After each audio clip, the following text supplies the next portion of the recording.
Hills of North Carolina for the next 15 minutes. Folks, if you would, for those in the room, once again, please be reminded as you ask the question, identify yourselves and the agency that you represent. As well, let's make sure that you're addressing one of our personalities with the question that you would like answered. So with that said, who would like our first question from the floor? We're going to go right side. We're going to spend our first two questions right here, second row to the right. Hey, this one's for Armando. Lucas Tomei, Daily Tar Heel. Armando, after experiencing that losing season in your first year of the program, what's it been like just being a part of this program building itself back up to where it is right now? Yeah, I mean, it's been amazing to see just from my freshman year to now where we at, just because a lot of people, they try to count out North Carolina and try to say that we done, and I feel like we just back where we started. Still right here, just to his right.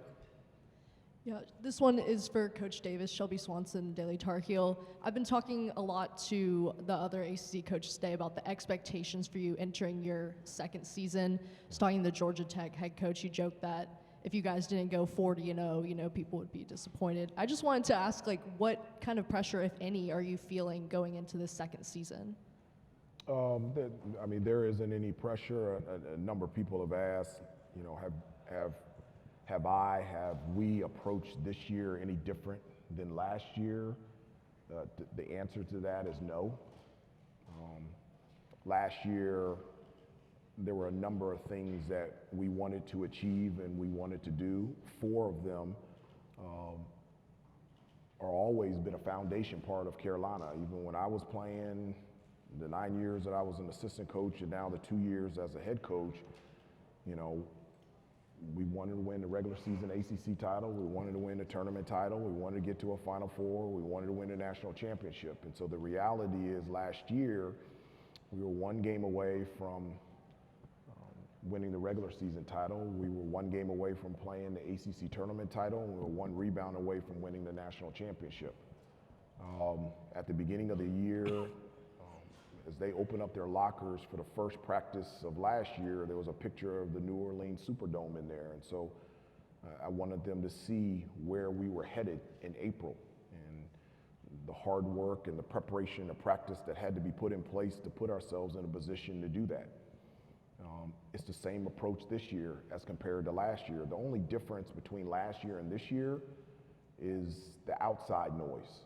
Last year, the outside noise didn't think we had a chance. The outside noise this year thinks we do have a chance. And the things that I have talked to the players and the team a number of times daily is that there's negative noise, and that's criticism, and there's positive noise, and that's praise. Even though they come from different directions, there's still noise. And to focus on what is real and our preparation, our practice, and at the end of the day, that we'll be happy with the results at the end of the season. To your left, third row, if you would raise your hand, please. Thank you. Jordan Davis, Spectacular Magazine Sports. Last year was a pretty impressive year for you guys. You guys got all the way to the championship game. What was the main lesson that you guys basically learned and encapsulated from last year's run that you guys can incorporate into this year? This is for the players also, by the way. So Armando, why don't you take it first, and so that we can get to as many questions as we can, we'll have Coach follow that up. Yeah, I would say just coming off how we played in the last year of the season, I think really the main thing we can take away from last season is just kind of what our identity is and what we need to do to win and what we don't need to do so we don't lose. Coach, follow that up. No, one of the things that we always talk about is the first thought of the day of every practice since for the last 60 years is it's amazing what can be accomplished when no one cares who gets the credit. And one of the things, many things that I'm so proud of all of them was their perseverance and their toughness and their resiliency. I've always told them that, in life, not just in basketball, you're going to get knocked down. You are, not if, you are. And when you do, you have a choice of whether to point fingers and make excuses and not get back up, or you can get back up. And this team did a great job last year of always getting back up and competing. And I'm just so proud of them. We have such great kids, great players, and it's a joy and a privilege and an honor to be around them every day. On the right side, towards the back. How you doing, fellas? JB Ricks here from Spectrum News 1. This question is for RJ and for Caleb. Has there been any discussion at all about repeating history from the 2017 team that won the championship and becoming the redeemed team part 2? Any discussion at all about that?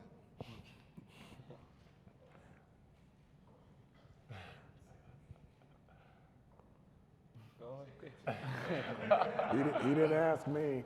I mean, we definitely talked about it, just of how like the year ended last year, and coming back again this year.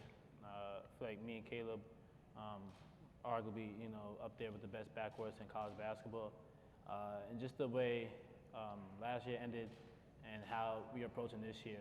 It's the same mindset, but it's more of a we know we have a target on our backs. We know what's at risk, so it's kind of like a championship or bust mindset. So, and I know what happened in 2016, and then for them to come back in 2017 and run the whole back and win the whole thing, that's kind of our approach as well.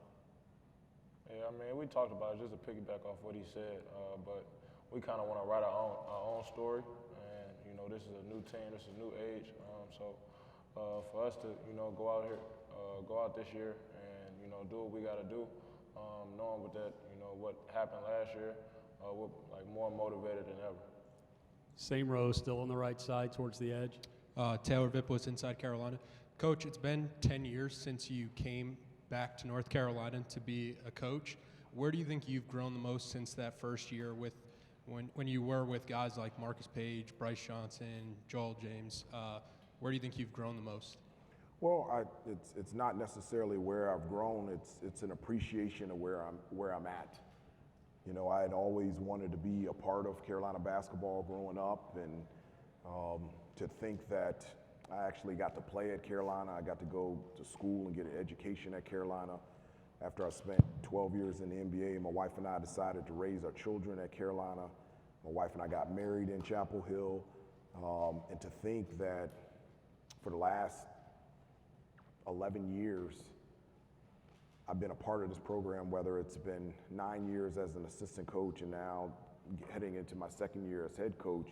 It really does. It puts you in a place of humbleness and thankfulness and appreciation to be in a place that you have always loved. I don't look at it as a job at all. I've said it before, this is missionary work. It just gives me a platform and an ability to be in each one of these kids' lives and to give back everything that Coach Smith gave to me. And so I said this, I spoke to a group, I haven't told the guys this, I spoke to a group last week, and I said that I enjoy being around them so much, I would like to play with them. This is a group that I wish that I was in a locker room or running out of that tunnel and on the floor with. And it's because I'm around just great kids, and it's something that you don't take for granted, and I'm very, very appreciative and thankful for that every day. We've got 6.5 minutes left. We're going to get as many as we can. Second row to the right. Terrence Hatchett, Carolina Blitz. Coach, this question is for you. Last year during the NCAA tournament, your core group of players got the nickname the Iron Five. You returned 4 of those 5 players back. My question to you is there anybody outside your core group that has stood out so far? Yeah, one of the things is that I'm excited about is the opportunity to have depth this year. I didn't go into the season wanting to play 5.5 guys, particularly towards the end of the season. The players dictate the rotation. But I love the growth of Dontrez Styles and DeMarco Dunn, and then you bring in the freshmen and Tyler Nickel and Seth Trimble and Jalen Washington and Will Shaver. I love their determination, their growth, and their ability out there on the floor. And then you talk about Pete Nance, a transfer from Northwestern who's had an unbelievable career in the Big Ten, but he's never been to the NCAA tournament. So there's a hunger and thirst coming from all different types of directions that's going to allow us to have depth. And as I said before, there were only 2 games last year that I felt like our lack of depth, that they were tired. One was against Virginia Tech in the ACC tournament, and then in the second half in the national championship game against Kansas. You keep it right there, just to his right. Royal Howell, Carolina Blitz. Coach Huber, this is for you. I spoke to several coaches today, and the common theme has been expanding the NCAA tournament. Do you honestly think that the NCAA tournament should be expanded to more than 64 teams?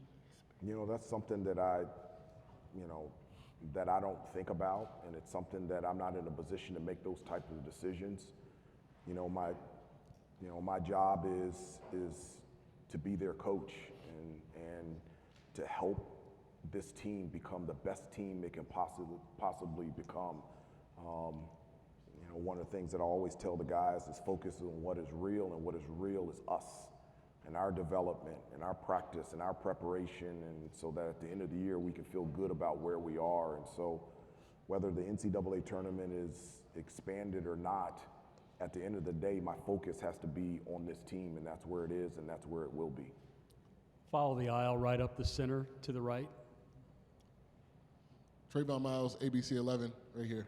This question is for the players. I'm going to address it to Caleb and Armando.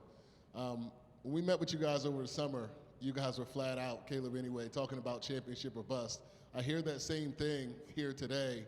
How do you kind of keep level, to let the season play out the way it is versus what your expectations are wanting to get back to a national championship? We just take it one day at a time, one day, one game at a time, and Coach Davis is great at that, keeping us level-headed and focused on the task at hand. And so, I got on him a little bit yesterday at practice. So yeah, that's every practice though.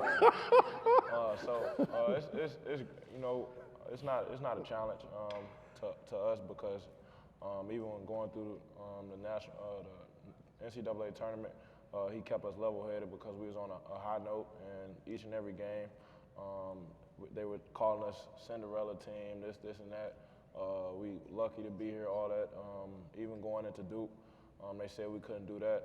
But it's like Coach Davis always preaches, a lot of outside noise, and we don't really worry about any of that. We just focus on our team and us getting better and better each and every day.